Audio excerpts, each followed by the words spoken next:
isso lá na cruz, derramou seu sangue pra nos dar a salvação. Foi pela graça, mas também não foi. Que coisa boa estarmos juntos nesta tarde para refletirmos um pouco sobre a palavra de Deus e o que Deus tem para nós. Parabéns pela iniciativa deste encontro, que tem sido semanalmente uma fonte de inspiração para tantas pessoas. Eu quero ler com vocês o texto de Efésios, capítulo 3. Efésios, capítulo 3, versículos 14 e 15. Apenas a introdução desta oração que Paulo faz, é a segunda oração que ele faz nesta carta aos Efésios. Ele que estava preso na cidade de Roma, ele que impossibilitado de visitar as igrejas, escreve cartas para as igrejas, e aqui ele faz uma oração. E eu vou pegar apenas a introdução desta oração para servir de tema para a nossa palavra aqui hoje à tarde.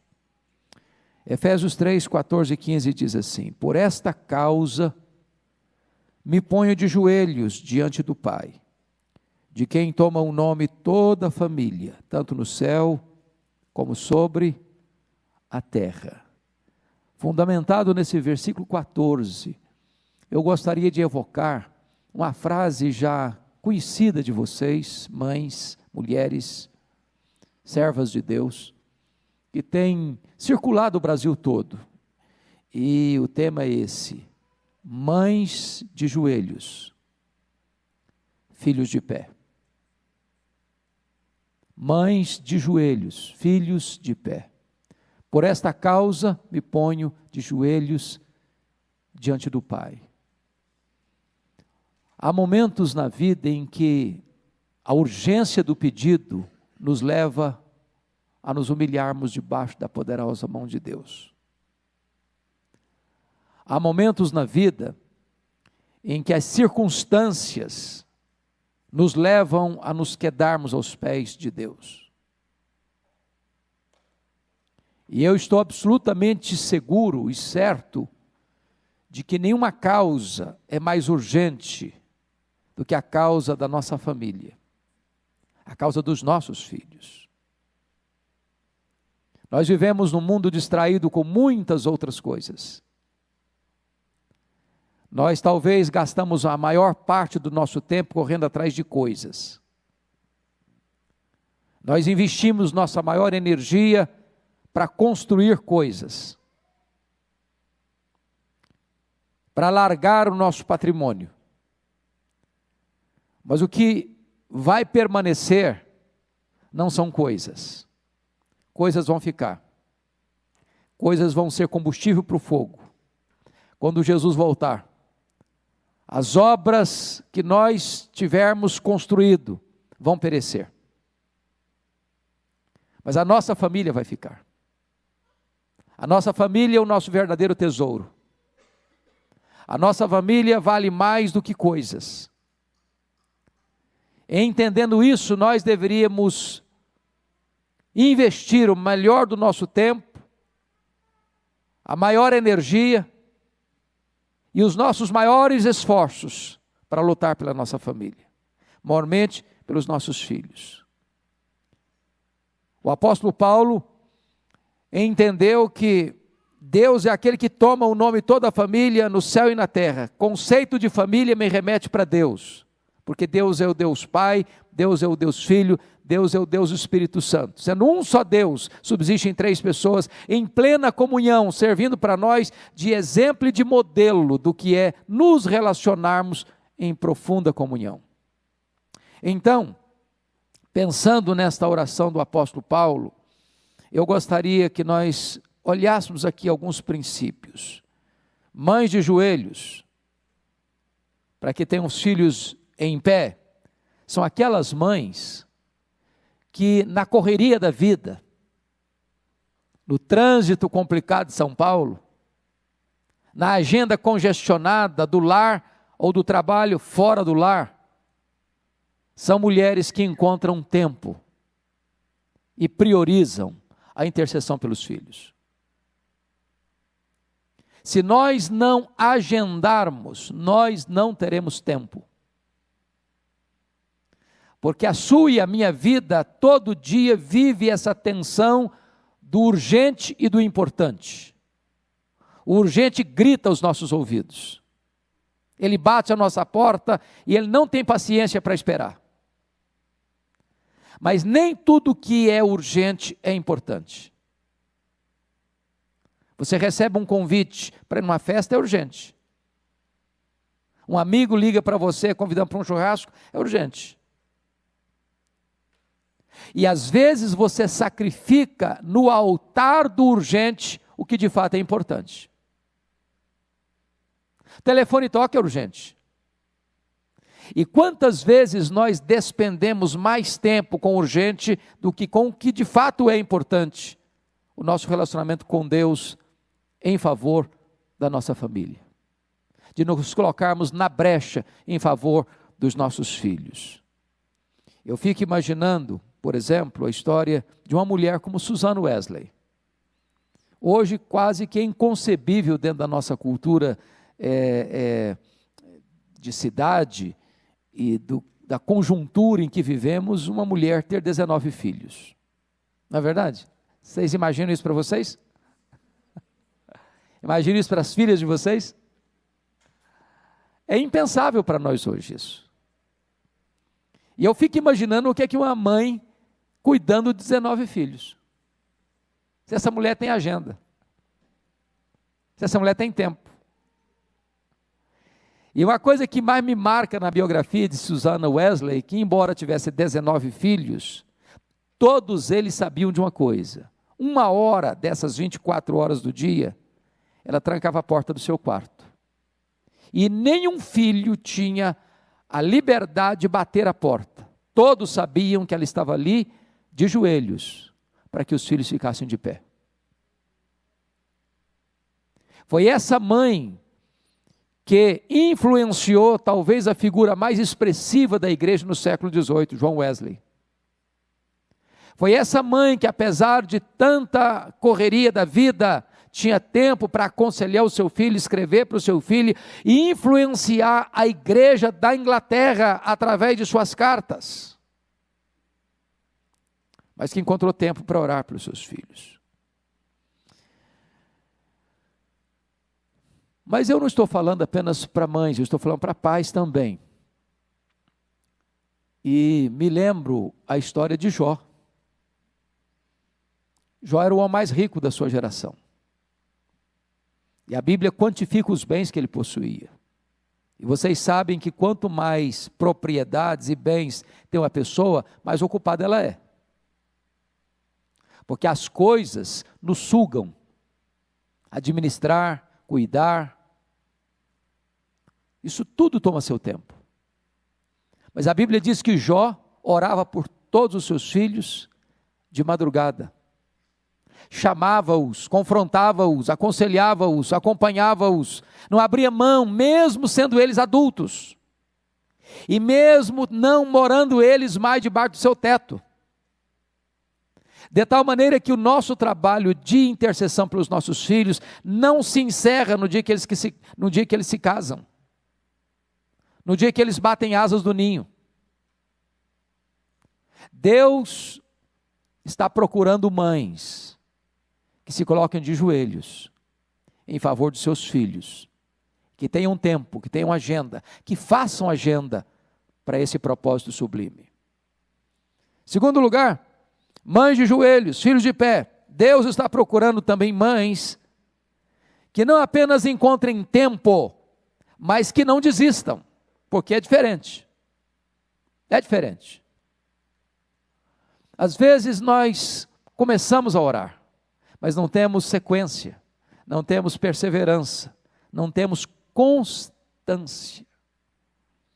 E sabe, irmãos, de todos os exercícios espirituais, talvez nenhum deles exige mais de nós do que a oração. Nós temos maior facilidade de dizer, está faltando alguma coisa aqui em casa? Dá para ir no supermercado? Dá. Você pega o seu carro, meia hora para lá, meia hora para cá, isso não custa nada para você. Mas você entrar no seu quarto, fechar a porta, dobrar o seu joelho, ficar 1 hora em oração, isso custa muito para você.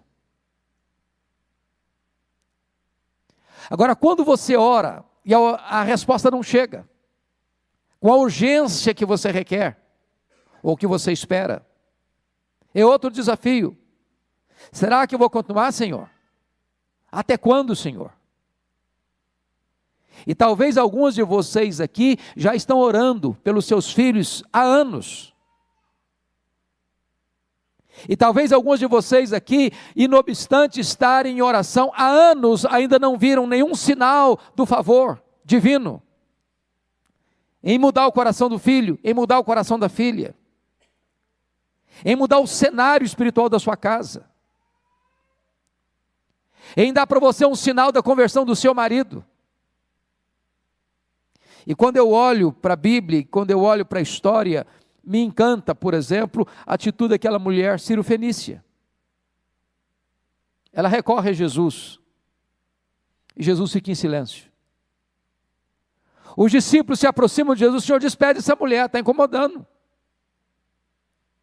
Agora imagine você estar clamando com urgência por uma filha que está passando um momento amargo, se sentir dispensada, se sentir um objeto descartável. O silêncio de Jesus aflige o coração daquela mulher. E quando Jesus abre a boca, ainda não encoraja, não é bom pegar o pão dos filhos e lançá-lo aos cachorrinhos. E essa mulher, apesar de uma situação tão adversa como esta, diz, eu só quero as migalhas que caem da mesa. E o Senhor disse, grande é a tua fé, mulher, seja feito conforme a tua fé. E naquele momento, a filha dela, que estava endemoniada, foi liberta. Porque ela teve uma atitude que Jesus quis destacar, a perseverança no pedido. Perseverança. A outra mãe que na história é muito notória, foi a mãe de Aurélio Agostinho. Mônica orou nada menos do que 30 anos em favor de Agostinho. Ele era um homem muito culto, ele era um professor de oratória, ela era um grande pensador da sua época, mas era um homem devasso. E a sua mãe orava insistentemente, regularmente, perseverantemente, e fez isso por 30 anos. Que mãe teria estrutura emocional, espiritual, para perseverar em oração tanto tempo? Mais tarde, com a conversão de seu filho, Ambrósio disse o seguinte, um filho de tantas lágrimas jamais poderia perecer. Perseverança. Perseverança.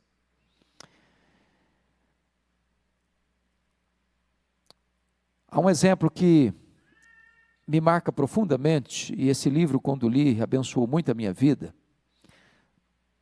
do pastor batista Tim Cymbala. Pastor Tim Cymbala é pastor no Brooklyn, lá em Nova York, e ele estava no momento assim mais otimista do seu ministério. A igreja já passava de 5.000 membros. A igreja tinha uma área da música muito conhecida em toda a América. Mas vocês sabem que as bênçãos espirituais vêm acompanhadas também de batalhas espirituais. Às vezes, o inimigo tenta retaliar-nos. E a maneira mais profunda de retaliar contra nós é atingir os nossos filhos. E então um dia o pastor Tim Cymbala chegou em casa, e a sua filha adolescente, a primogênita, disse para ele assim, papai, eu estou saindo de casa, não quero saber da igreja, não quero saber de Bíblia, quero curtir a vida.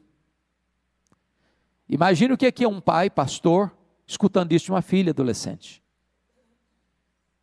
E ele pediu, ele insistiu, mas não adiantou, a menina botou uma mochila nas costas, saiu o portão afora.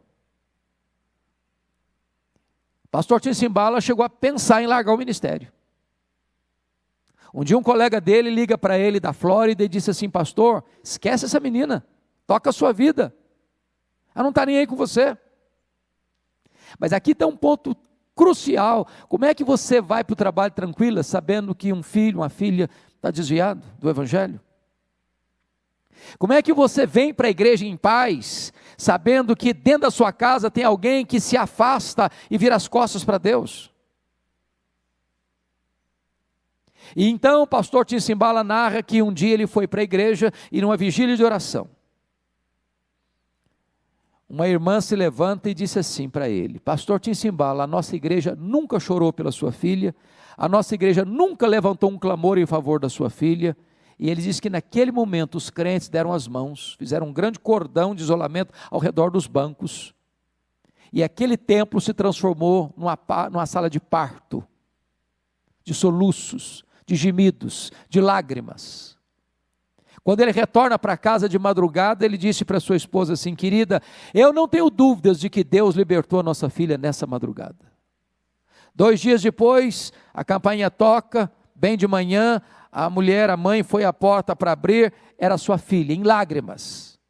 Ela entra para dentro da casa, vai ao quarto onde estava o seu pai, agarra-se aos pés do pai e diz: papai, me conte o que aconteceu há 2 dias de madrugada. Eu estava em casa, fui acordada, tomada por uma profunda convicção de pecado, parece que escamas caíram dos meus olhos. Eu quero dizer para o Senhor que eu estou de volta para minha família, eu estou de volta para a minha igreja, eu estou de volta para o meu Deus. É muito importante nós entendermos que precisamos perseverar em oração, ainda que agora você não esteja vendo nenhum sinal de mudança, persevere, porque quem age é Deus, e quando Deus age, ninguém pode impedir a sua mão de agir.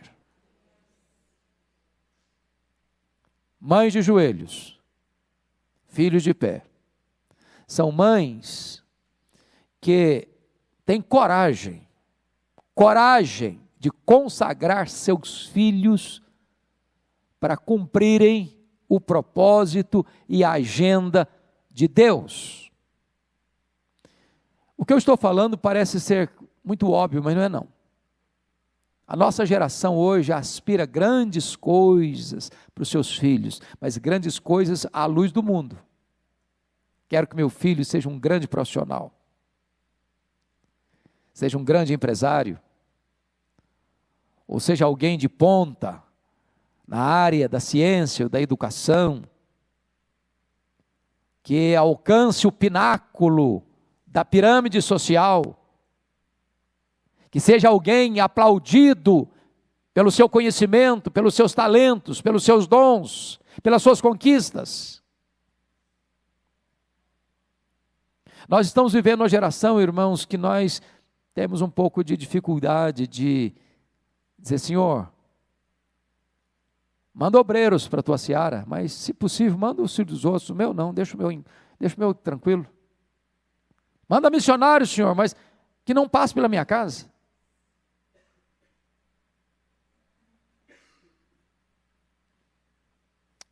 Qual foi a última vez você que está aqui hoje orou a Deus para Deus levantar seu filho, sua filha, seu neto, sua neta para a sua obra? Deixa eu pensar com você sobre a mãe de Ashbel Green Simonton. Foi um missionário pioneiro que veio aqui para o Brasil em 1859 para plantar a que nós chamamos da Igreja Presbiteriana do Brasil. Ele era o filho caçula. Eram 9 irmãos. Seu pai era um presbítero. Seu pai era médico. Seu pai era deputado, já por 2 legislaturas.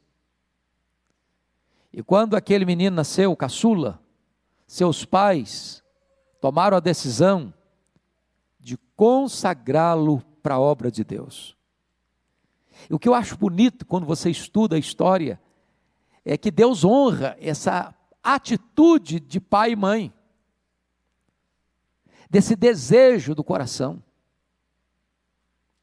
E quantos que foram levantados por Deus como expressão da resposta de Deus à oração dos pais. que com amor disseram: Senhor, aqui está no teu altar o melhor que nós temos, te entregamos. Pensa comigo na história da Ana, que era uma mulher estéril, e que chorava na presença de Deus, mesmo que o soluço era para dentro, porque ela só balbuciava, mas ao mesmo tempo que ela só balbuciava, ela despejava em catadupas a sua alma na presença de Deus.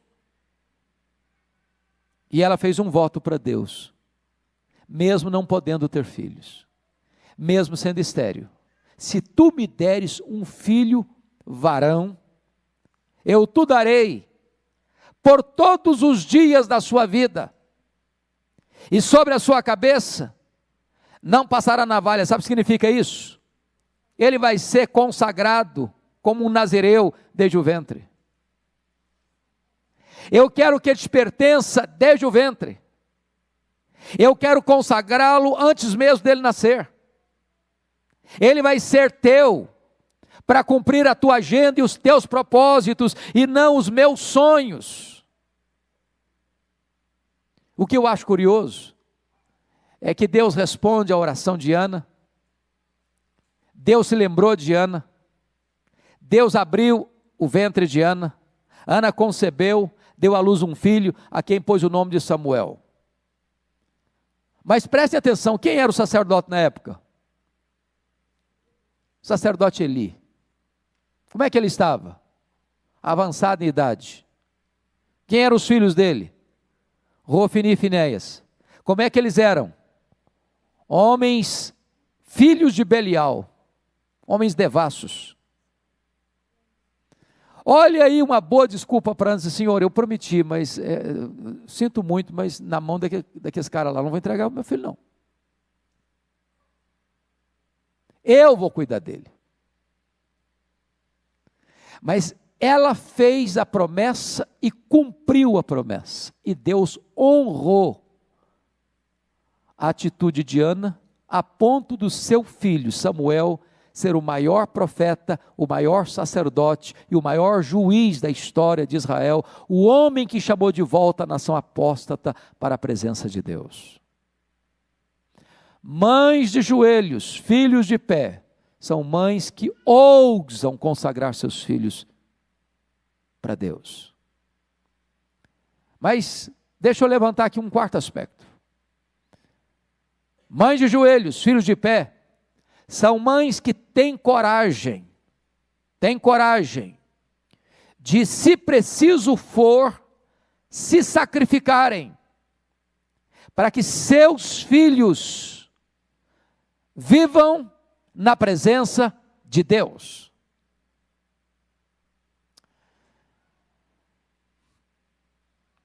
Eu sei que pedir para uma mãe se sacrificar pelo filho, isso é o óbvio ululante, não é não?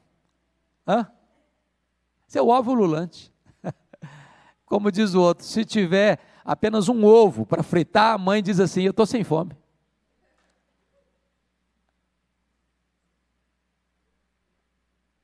Mas, eu não estou falando nem desse tipo de sacrifício. Eu comparo a mãe com o pelicano.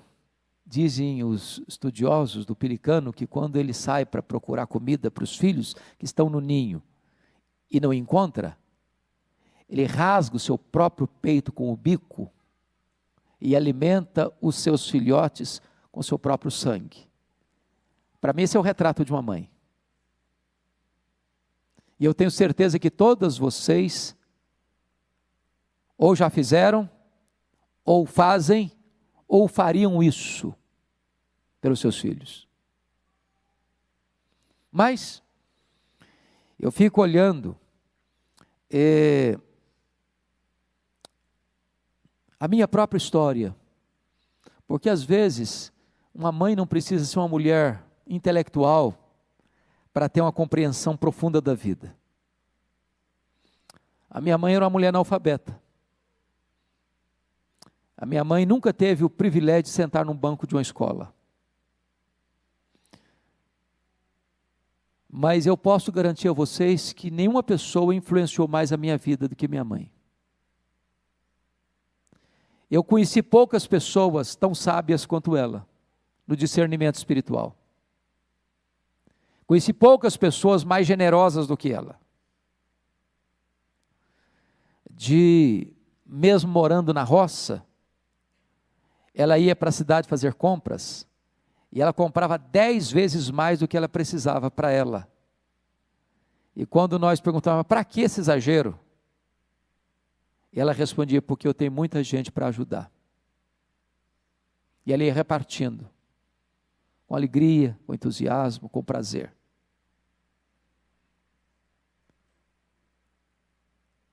Quando ela precisou fazer uma opção entre a vida dela e a minha, porque ela estava grávida e o médico disse, ou você ou o bebê, porque o bebê não vai sobreviver, está em agonia de morte, ou sacrifica a criança, ou você morre com ela. A minha mãe optou em não descartar-me do seu ventre. Ela diz, estou pronto a morrer com ele, estou pronto a morrer por ele, mas eu não desisto dele. E foi nessa conjuntura que ela me consagrou para Deus. E foi nessa conjuntura que Deus ouviu a voz dela. E foi nessa conjuntura que eu nasci.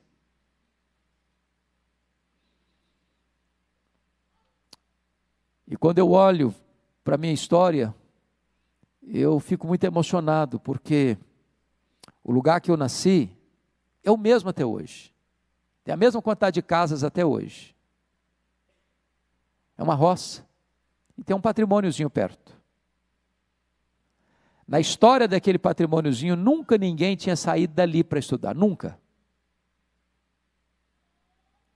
E por providência de Deus, com 8 anos de idade, eu entrei na escola para ser alfabetizado. 4 anos depois, eu estava terminando o primário. E eu que nunca tinha dormido uma noite fora de casa. E eu que com 12 anos nunca tinha visto uma televisão. E eu que com 12 anos de idade nunca tinha visto uma cidade. E eu que com 12 anos de idade nunca tinha visto uma lâmpada elétrica. E eu com 12 anos de idade subi na carroceria de um caminhão. E fui morar a convite da minha professora na Grande Vitória. Passando momentos dificílimos. De dormir chorando de fome.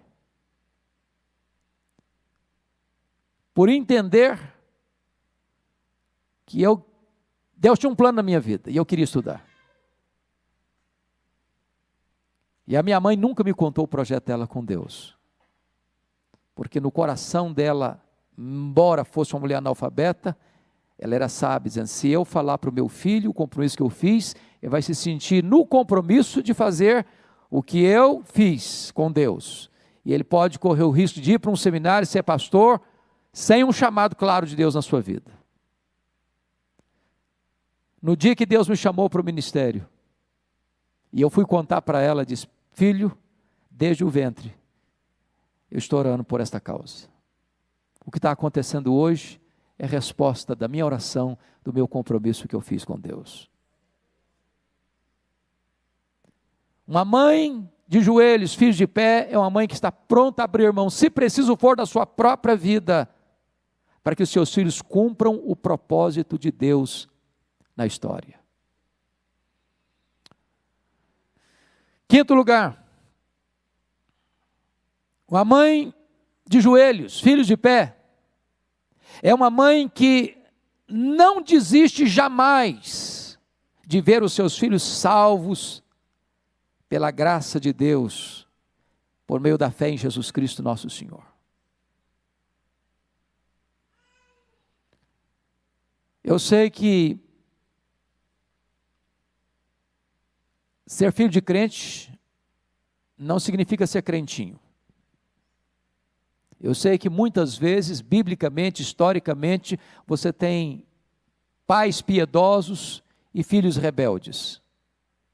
Ao mesmo tempo que você também tem pais rebeldes e filhos piedosos. Às vezes a providência de Deus nos leva a esse momento difícil de ter filhos e os filhos não querem saber de Deus. Mas o que é importante é que uma mãe que está pronta por esta causa, eu me coloco de joelhos, é aquela mãe que diz o seguinte: eu não abro mão da salvação dos meus filhos, eu não desisto da salvação dos meus filhos. Eu não aceito passivamente a decretação da derrota na vida dos meus filhos. E esta é uma coisa que faz diferença. Eu conheço muitos pais, muitas mães que já desistiram, que já se acomodaram, que já não oram mais, que já não choram mais, que já não lutam mais. E fico olhando a história de Davi, por exemplo, quando ele chega em Ziclag e vê que a sua família e as famílias de seus homens foram levados cativos pelos amalequitas. O que a Bíblia nos ensina é que Davi orou, que Davi chorou, que Davi se angustiou, que Davi orou, que Davi lutou, que Davi tomou de volta. Em outras palavras, em nome de Jesus, não permita passivamente no seu coração que seus filhos andem longe de Deus, sem que você chore por eles, sem que você ore por eles, sem que você jejue por eles, sem que você lute por eles, sem que você veja um sinal do favor de Deus na vida deles.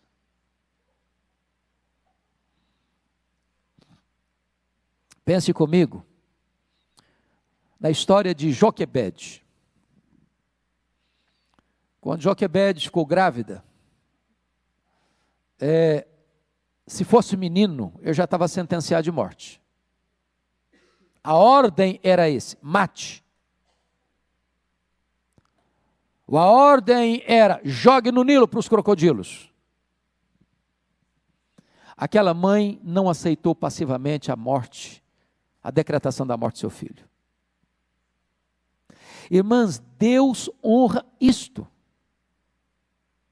Deus vê o coração, Deus vê a motivação, Deus vê a disposição. Eu não sei quantas de vocês aqui têm filhos que ainda precisam se voltar para Deus. Tem alguma mãe aqui que tem filho que precisa voltar para Deus? Tem? Tem algumas? Em nome de Jesus, não abra mão disso. Não desista disso. Não desista disso. Você não criou filhos para o cativeiro. Você não gerou filhos para a morte. Você não gerou filhos para povoar o inferno. Seus filhos são herança de Deus. Não desista deles em nome de Jesus. De Jesus. Talvez demore, mas persevere. Persevere. Há uma história que, desde que li, marca muito a minha vida. É a história de uma mãe na cidade de Londres. E aquela mãe, um dia é abordada pela sua filha única, dizendo assim: mamãe, a senhora me ensinou os caminhos de Deus, mas eu quero curtir um pouco a vida. Eu quero saber o que está do outro lado. Eu quero saber o que é que está pulsando lá fora. Então eu vou sair de casa. E a mãe, com muita tristeza e dor, disse: não, filha, você não pode ir. Você é minha filha única. Você é a minha única companhia. Eu criei você no Evangelho. Disse: minha mãe, eu não quero ficar em casa. Eu não vou ficar em casa, eu vou embora. E quando aquela menina estava saindo, no impulso maternal, aquela mãe corre no quintal, pega uma flor, uma rosa branca, e disse: filha, leve essa rosa com você. Na sua caminhada pela vida fora, onde você ver uma rosa branca como esta, lembre-se, sua mãe está aqui orando por você, chorando por você, jejuando por você, aguardando a sua volta para casa e a sua volta para Deus. A menina pegou a rosa, botou na mochila, foi embora. Passaram-se vários anos. Aquela moça mergulhou nas sombras mais escuras das trevas do pecado. Chegou o momento que aquela menina pensou em suicídio. E ela estava sobre uma das pontes do rio Thames, em Londres, pensando em se atirar dali para baixo. Quando passa um pregador, vê o semblante abatido dela, a cumprimenta e ela não responde. E o pregador passou, deu mais alguns passos, constrangido, pelo próprio Espírito de Deus, ele retorna à moça. E curiosamente ele tinha acabado de ganhar um botão de rosa branco e colocado na lapela do paletó. E ele no impulso disse: filha, eu não sei quem é você, mas eu gostaria de lhe dar um presente. Pegou o botão de rosa, disse: eu quero lhe presentear com esse botão de rosa. A moça pegou o botão, as lágrimas começaram a rolar no seu rosto, e ele disse: eu estou indo pregar na igreja aqui logo depois da ponte, você é a minha convidada. Quando ele começou a pregar, a moça entrou, sentou-se no último banco. Quando ele terminou de pregar, a moça em lágrimas foi à frente, entregando a sua vida para Jesus. E naquele mesmo dia, aquela moça toma o caminho de volta para casa, voltando para sua mãe, voltando para o seu Deus. Você e eu não podemos abrir mão da salvação dos nossos filhos. Mas eu quero concluir. O último ponto que eu gostaria de pensar com vocês é que uma mãe de joelhos, filhos de pé, é uma mãe que se empenha, que se esforça para proteger os seus filhos dos predadores. Nós temos muitos perigos e ameaças que rondam os nossos filhos. Eu acho que vocês vão de concordar comigo que nós vivemos no melhor dos mundos e no pior dos mundos. A geração nossa, de algumas de vocês, com a minha idade, foi uma geração que não teve tantos bens de consumo à disposição. Não sei se vocês viveram a realidade que eu vivi, mas a gente não tinha bens de consumo. Mas nós tínhamos tempo. Nós tínhamos família assentada ao redor da mesa. Nós tínhamos conversa. Alguns aqui não tinham, como eu, uma televisão, mas nós tínhamos papo. Hoje são muitas coisas que nos distraem. Hoje são muitas janelas abertas para o mundo. Hoje são muitas as vozes que concorrem com a nossa voz de pai e mãe. Hoje são muitas propostas que seduzem os ouvidos dos nossos filhos. Quando os meninos, nossos filhos eram pequenos, eu ia todo dia buscá-los na escola, levar e buscar. E eu achava muito curioso isso lá em Vitória. Era uma grande escola, o Darwin. Era raríssimo o dia em que eu não encontrava um carro de som na porta da escola, panfletando os meninos. Para um convite, para uma boate, para uma festa, para um show, para isso, para aquilo outro. É sabido de todos nós como os traficantes rondam as escolas hoje. São muitas propostas. E nós precisaríamos estar mais atentos com quem os nossos filhos andam. Quem são os amigos dos nossos filhos? Aonde eles estão indo? O que eles estão fazendo? Que horas eles chegam em casa? Há poucos dias um líder de igreja falou para mim assim: eu preciso ir buscar minha filha hoje, 3 horas da madrugada na boate. Eu olhei para ele e falei: como? Eu não entendi o que você falou. Eu estou indo buscar minha filha 3 horas da madrugada na boate.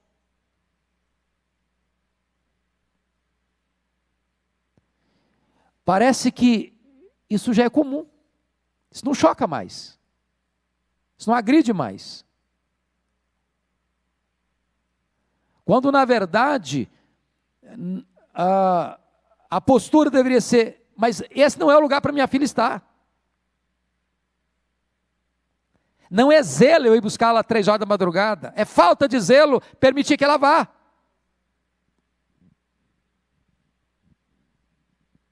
Nós estamos vivendo uma geração que pai e mãe não quer dizer não mais para os filhos, porque dizer não custa. Dizer não gera cara feia. Dizer não leva o filho a entrar para o quarto, fechar a porta e chorar. Mas choro não mata filho. Cara feia não mata filho. Mas falta de limites mata. Pai e mãe precisa ter coragem de dizer não.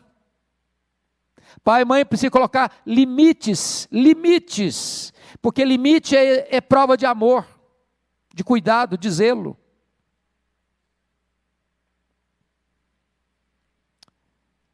Lá em Jó capítulo 39, verso 27 e 28, diz que a águia coloca o ninho dos seus filhos no alto dos penhascos, longe dos predadores.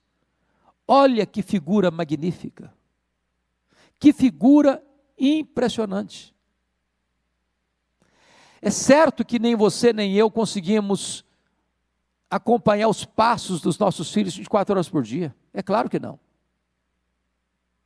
Mas há determinadas coisas que nós precisamos nos acautelar.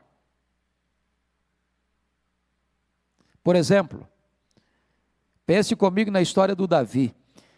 Lá no 1 Samuel capítulo 30, Davi está lutando pelos seus filhos. Mas aí Davi toma posse como rei, depois da morte de Saul. Aí Davi começa o seu reinado, lá em Hebrom, 7 anos. E aí registra a Bíblia que está lá ele, a família dele, menciona a família dele. Depois Davi vai se fortalecendo, um grande homem, com muitas conquistas, com muitos territórios, com muita riqueza, com muita fortuna, com muita fama. Aí agora ele vem para Jerusalém, mas não fala mais nada da família dele. E aí você vai para o capítulo 12, 11, 12, a queda dele. Aí você vai para o capítulo 13, ele já não mais se conecta com os filhos dele. O Aminon está apaixonado por Tamar, que é meia irmã dele. Davi não está sabendo de nada. Davi não sabe de nada, Davi não vê nada, Davi não percebe nada. Jonadab, que está lá perto do filho dele, que está vendo tudo, que está fazendo papel de conselheiro do diabo na vida do menino. Davi manda Tamar ir na casa do Aminon, quando na verdade ele tinha que ter percebido o que estava no ar. Aminon violenta Tamar, Davi fica com raiva, mas não acolhe Tamar na sua casa, a menina tem que ir para a casa do irmão. Absalão nutre ódio por Aminon 2 anos, Israel inteiro sabe disso, Davi não toma nenhuma medida. Absalão planeja e executa, mata o seu irmão Aminon, Davi persegue Absalão, tem que fugir de Israel, depois com muita insistência de Joabe ele volta, mas Davi diz, pode voltar, mas não quer ver sua cara. E aí você começa a perceber que muitas vezes outras coisas tomam conta da nossa agenda e os nossos filhos vão vazando pelos dedos. Porque nós precisamos tomar uma atitude de colocar o ninho dos nossos filhos longe dos predadores.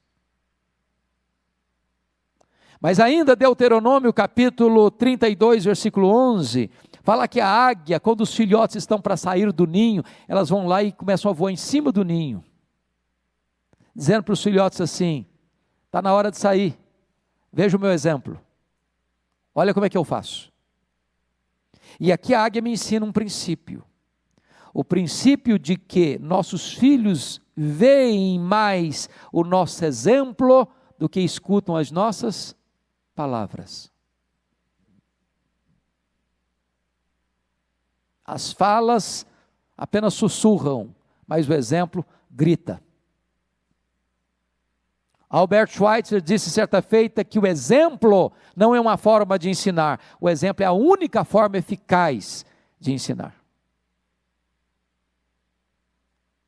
Então eu gostaria de concluir dizendo o seguinte para você e para mim, para nós, como pais e mães aqui. Por esta causa eu me ponho de joelhos, diante do Pai que toma o nome de toda a família, tanto no céu como sobre a terra. Eu não sei que tipo de compromisso você, mãe, você, pai, já assumiu com seus filhos, com Deus em favor dos seus filhos, melhor dizendo. Com Deus em favor dos seus filhos. Mas se você ainda não tem se colocado de joelhos em favor deles, encorajo vocês a fazer isso. Não tem uma causa mais urgente e mais importante do que esta. Para que esta geração conheça Deus, para que essa geração seja cheia do Espírito Santo de Deus, para que os nossos filhos sejam mais crentes do que nós, para que os nossos filhos possam ser reparadores de brechas e possam se tornar instrumentos poderosos nas mãos de Deus, na nossa nação e em todo o mundo. Convido você para nós termos um tempo agora de oração. Curva sua fronte.